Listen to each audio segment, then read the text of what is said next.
Hey guys, welcome back to more Reddit HOA Karen stories. In this Ripestories video, a ridiculously entitled HOA Karen repeatedly trespassed my private pool and justified it by saying that the HOA designated my private pool as a common HOA area. When she refused to back down, I complied with her demands in a way she didn't expect. Let's dive right into this malicious compliance story. And the first one is titled, HOA Karen won't stop trespassing my private pool, so I set a trap. Posted on r/MaliciousCompliance. So I never wanted to live in a neighborhood with a homeowner association. My wife and I had been looking for a house for the better part of a year, and our criteria were pretty simple. We wanted a quiet street, a bit of privacy, and most importantly, we wanted our own swimming pool. We both work long, stressful hours, and the idea of coming home and relaxing by our own private pool was the main motivation for moving out of our cramped apartment. When we finally found the perfect house, it felt like hitting the jackpot. The location was fantastic, the kitchen was exactly what my wife wanted,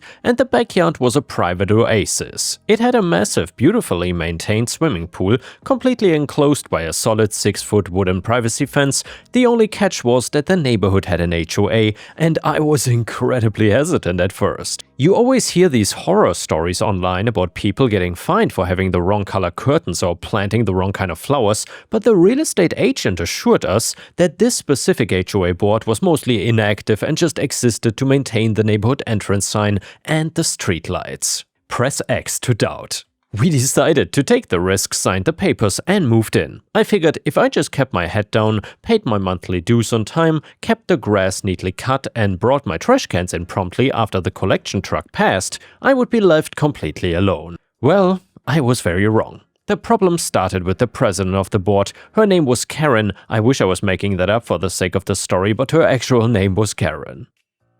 She lived 3 houses down from us and had a reputation for being completely obsessed with everyone else's property. We had not even been in the house for a full month before we started hearing some stories from our neighbors. The guy across the street told me that Karen regularly walked around with a tape measure to check if people's lawns were over the regulation height.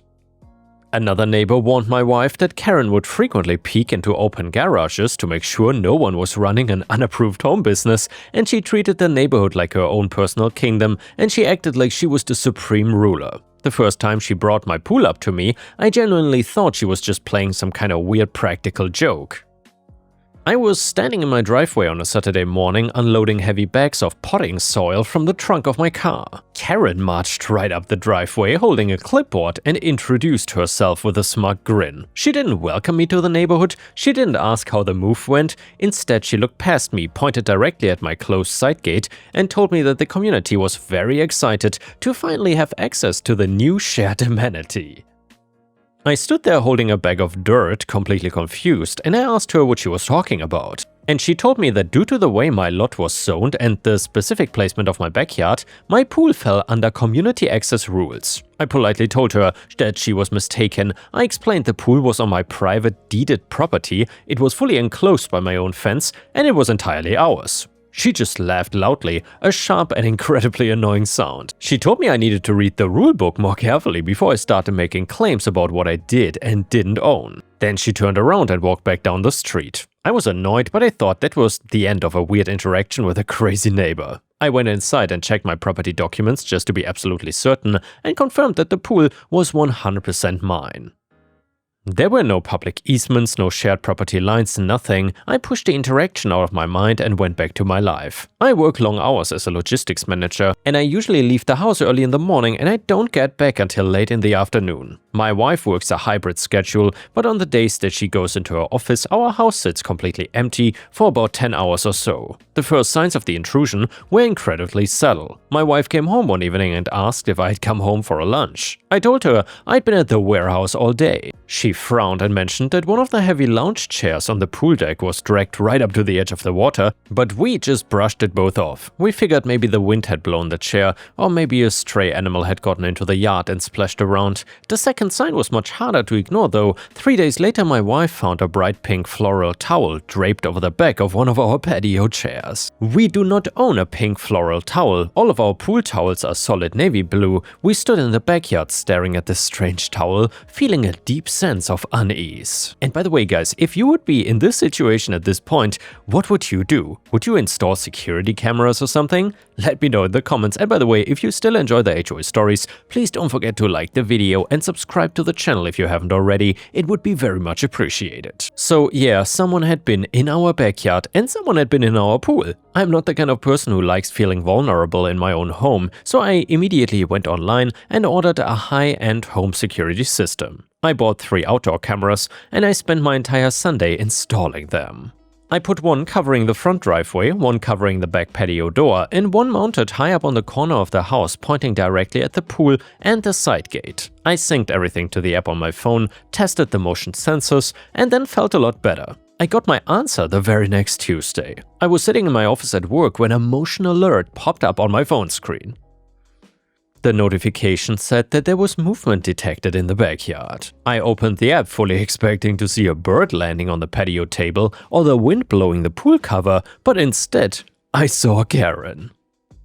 I sat at my desk and watched the live feed in absolute disbelief. She had simply unlatched my side gate, walked into my private backyard, and made herself completely at home. She dragged my expensive lounge chair into the sun, took off her cover-up, and dove right into my pool. She swam laps for about 20 minutes. Then she got out, grabbed one of our navy blue towels off the rack, dried herself off, and threw the wet towel onto the concrete and left through the gate. I was shaking with anger. My wife and I had paid a massive premium for this house specifically for the privacy. And this entitled neighbor was treating our backyard like a public recreation center or something. I kept checking the camera footage every single day for the rest of that week, and her routine was infuriatingly consistent. Every day around 1 PM, she would walk right in, swim, dry off with our towels, and then leave. She never brought her own things, she never cleaned up after herself, and she was trespassing on my private property several days in a row while I was at work, completely unbothered by the fact that she was breaking the law. And yeah guys, if you would be in this situation and if you saw Karen trespassing every single day, what would you do? Would you have called the police? Let me know in the comments. Anyway, I needed to stop her immediately, but I also wanted to make sure that she never tried something this brazen again. So I decided to confront her that Saturday. I saw her walking her little dog down the street, holding a coffee cup and looking around at everyone's lawns. I walked out my front door and met her on the sidewalk. I told her I had her on high-definition video trespassing on my property every single day that week. I told her my pool was private, the gate was clearly meant to keep people out, and she needed to stay off my property permanently, or else I would call the cops and file formal trespassing charges against her. But Karen didn't even blink. She didn't look guilty, she didn't apologize, and she didn't back down. She took a sip of her coffee, pulled her phone out of her pocket, and opened a digital document. She read the text out loud to me right there on the sidewalk. She had dug up a wildly obscure and incredibly vague rule from the original neighborhood charter. The rule was about homes with prominent landscaping features that enhanced the neighborhood aesthetic. So my pool is completely enclosed by a tall privacy fence, but Karen argued that because the blue water reflections could technically be seen through the gaps between the wooden fence boards if you stood right next to it, my pool legally qualified as a shared visual water feature, and as such the HOA designated the pool as a common HOA public area that HOA members are allowed to use whenever they want. I stared at her, completely dumbfounded by these sheer mental gymnastics.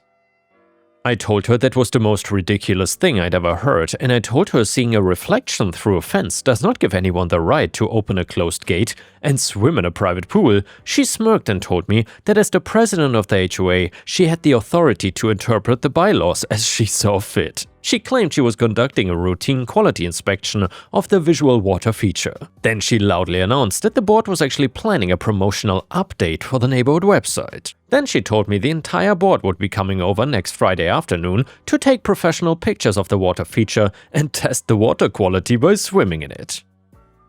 I told her she was completely insane and that I would lock the gate from now on. She looked me dead in the eye and told me if I locked the gate or denied the board entry, she would issue a maximum daily fine against my property for deliberately restricting access to a community asset. She promised she would put a lien on my house if I refused to pay her fines. I turned around and walked back inside my house without saying another word. I then sat down at my kitchen table and pulled up the same digital rulebook on my laptop. I read the exact rule she had cited, and it was incredibly poorly written. The rule mentioned specifically that homeowners must maintain the highest static quality of their visual water features for the visual enjoyment of the community. I knew I could call a lawyer at this point, and I knew I could fight this in court, prove my deed was private and easily win, but fighting an HOA board in court takes months, if not years, and it takes thousands of dollars in legal fees. During all that time, Karen would be making my life a living hell with daily fines and constant harassment. I did not want a long legal battle. I wanted immediate, undeniable, and permanent results. I wanted to teach her a lesson she would never forget. So I read the rule again. It said, maintain the highest static quality of the visual water feature. That gave me a brilliant idea. I opened my mail and drafted a message to Karen and the rest of the board that same evening. I kept my tone very polite, extremely professional, and completely submissive. I wrote that after reviewing the bylaws, I realized I had misunderstood the rules regarding visual water features, and I apologized for my previous hostility on the sidewalk. I told them I looked forward to hosting the board on Friday afternoon for their photo shoot. Then I added the most important sentence. I promised to treat the water so it would look absolutely stunning and vibrant for the community website cameras. Karen replied to my email exactly 5 minutes later, and her response was just one sentence. Glad you finally understood the rules. See you Friday at 2 p.m. The trap was officially set. The next day on my lunch break, I drove past the regular neighborhood pool stores and went straight to a massive commercial pool supply warehouse on the other side of town. These places supply the chemicals for water parks, public city pools, and large hotels. I walked up to the counter and asked the employee for their strongest commercial dark blue dye. This is a highly concentrated product often used by large facilities to darken outdoor pools. It helps the water retain heat from the sun and makes the pool look like a deep, natural, incredibly blue lagoon. The guy behind the counter looked at me funny. He asked if I was maintaining a commercial water park or a massive hotel resort. I just smiled and told him I had a very specific landscaping project at my house and I needed the water to look as blue as physically possible. He shrugged, walked into the back room and came out holding a heavy plastic jug of the darkest, thickest liquid I'd ever seen. I paid for it, took it out of my car and immediately read the warning label on the back of the jug. The warnings were printed in bold red letters. The instructions clearly stated that the user must pour the dye into the pool and let the circulation filter run for a minimum of 24 hours to fully dilute the chemical. If the dye is not given a full day to dilute, the concentrated formula will permanently stain anything and everything it touches. This was the exact technicality I needed for my plan to work. The product was completely legal to own, it was completely legal to use on my own private property, and it was specifically manufactured for swimming pools. It was totally safe for the environment and safe for human skin, but only after it was diluted. It just required a strict 24-hour waiting period before anyone could safely swim in it. A waiting period I knew Karen was absolutely not gonna respect. Friday finally arrived. I requested the afternoon off from work and stayed inside my house with all the blinds closed, making it look like the house was completely empty. At 1 p.m., exactly 1 hour before the board was scheduled to arrive for their ridiculous photo shoot, I went out to the backyard. I went over to my pool equipment pad and turned the circulation pump completely off. The water in the pool became perfectly still, like a giant sheet of glass, and then I opened the heavy jug of commercial blue dye. I walked over to the deep end of the pool and poured the thick, ink-like liquid straight into the water. Because the circulation pump was turned off, the dye didn't mix or spread quickly. It just sat there in the deep end, expanding slowly into a massive concentrated cloud of the most vibrant, aggressive shade of sapphire blue I'd ever seen. It actually looked amazing. The water looked completely opaque, like a deep ocean trench, but the concentration in that specific spot was intense. I took the empty dye bottle and set it right in the middle of my glass patio table. Next to it, I placed a large bright yellow warning. The sign was huge and impossible to miss. It read, "Warning, chemicals diluting, do not enter water for 24 hours, strictly no swimming." I set the table up right next to the pool steps, ensuring anyone who wanted to get in would have to walk directly past the empty chemical bottle and the bright yellow sign. I went back inside, locked the back door, pulled up the live camera feeds on my tablet, and sat at my kitchen island to wait. At 1:45 p.m., the side gate rattled. Karen was early. I watched her on the tablet screen. She walked in completely alone, carrying a large tote bag and a folding tripod. She was wearing a white one-piece swimsuit that looked expensive under a sheer flowing cover-up. It was incredibly obvious what she was doing. She wanted to get there before the rest of the board members so she could take glamorous solo pictures of herself for her own social media before doing any official HOA business. She stopped at the edge of the patio and stared at the water. Even through the camera feed, I could see her eyes widen. The dye made the pool look incredibly inviting, completely hiding the bottom and reflecting the sun beautifully. She walked over to the patio chairs to get to them. She had to walk right past my glass table, and actually she stopped. She looked down at the empty jug of commercial dye, then she looked directly at the bright yellow warning sign. I got the high-definition footage permanently saved on multiple hard drives of her looking right at the warning. She leaned in, read the bold text telling her not to enter the water, and simply rolled her eyes. She absolutely saw the warning, and she absolutely didn't care. She threw her sheer cover-up onto my chair, set her phone up on the tripod she brought up with her, and angled the camera towards the deep end of the pool, and then hit record. Then she walked to the edge of the deep end and dove right into the darkest, most concentrated cloud of undiluted blue dye. I sat in my kitchen, sipping a glass of ice water, watching the screen in absolute stunned silence. The trap had worked perfectly. She swam around for about 10 minutes, she posed for her camera, splashing the water to make it look dynamic and fun. She flipped her hair back, smiling brightly for her video. She looked very pleased with herself, completely unaware of what was happening to her body beneath the surface. Then she decided she had enough footage, she swam over to the shallow end and started to walk up the pool steps. As she walked out of the water, the liquid cascaded off her, but the color stayed firmly attached to her. Her skin, her fingernails, her toenails, and her white swimsuit were deeply stained a vibrant, semi-permanent bright blue. She looked like a literal Smurf.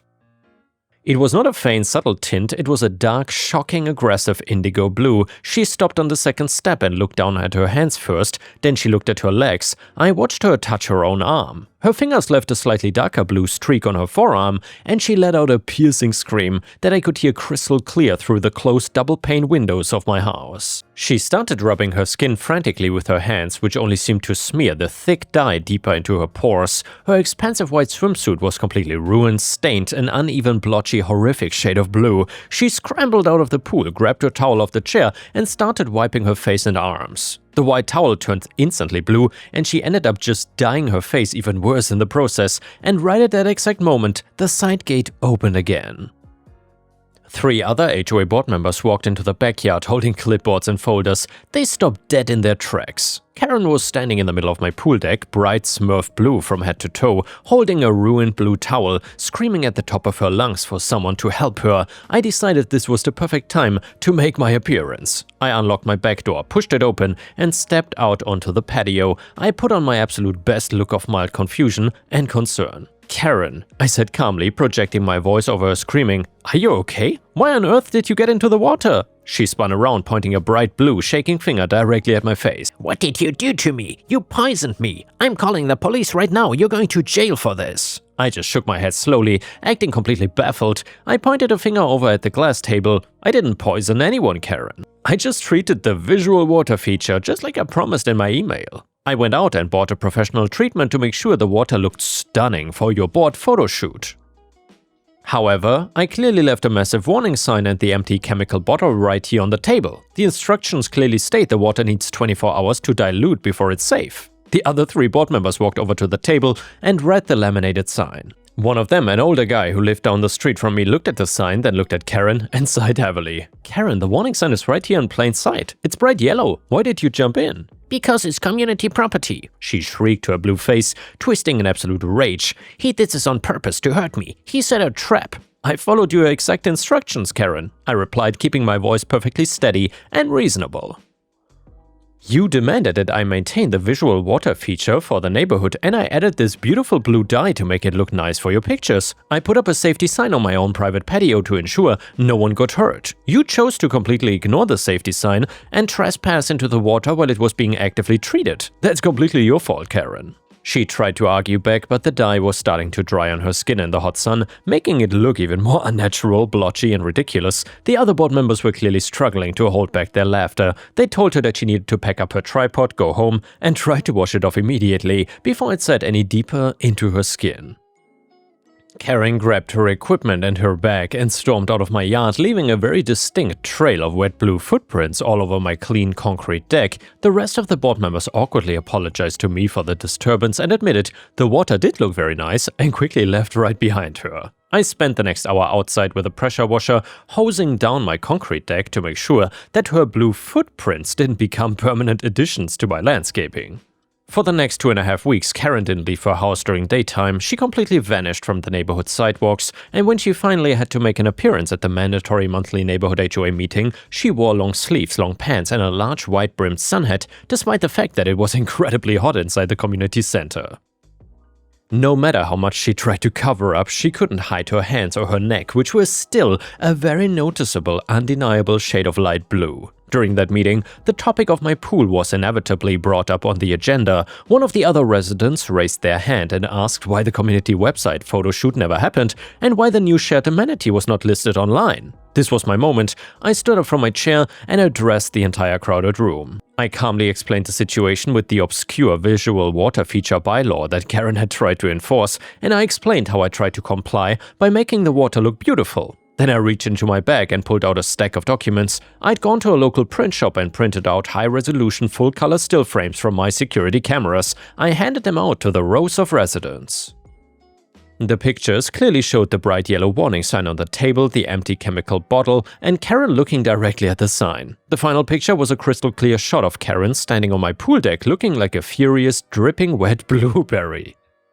The reaction in the room was immediate and explosive. People were laughing out loud and some were gasping. Karen sat at the front table, her light blue hands shaking with pure rage. She couldn't say a single word to defend herself. The proof of her entitlement and total disregard for safety was right there, in full color for the entire neighborhood to see. I addressed the room one last time and I pointed out that a board president who actively ignores blatant safety warnings on what she claims is community property is a massive legal and financial liability to the entire neighborhood. I suggested that her reckless behavior could raise our community insurance premiums, and the room agreed loudly. By the end of the meeting, the residents demanded an emergency vote, and Karen was heavily pressured by the rest of the board and the angry crowd into stepping down from her position as president effective immediately. The newly appointed board officially reviewed the old bylaws the following week. And yeah, they formally voted to strike the vague language regarding visual water features from the charter, and they sent me a written signed statement confirming that my pool was, in fact,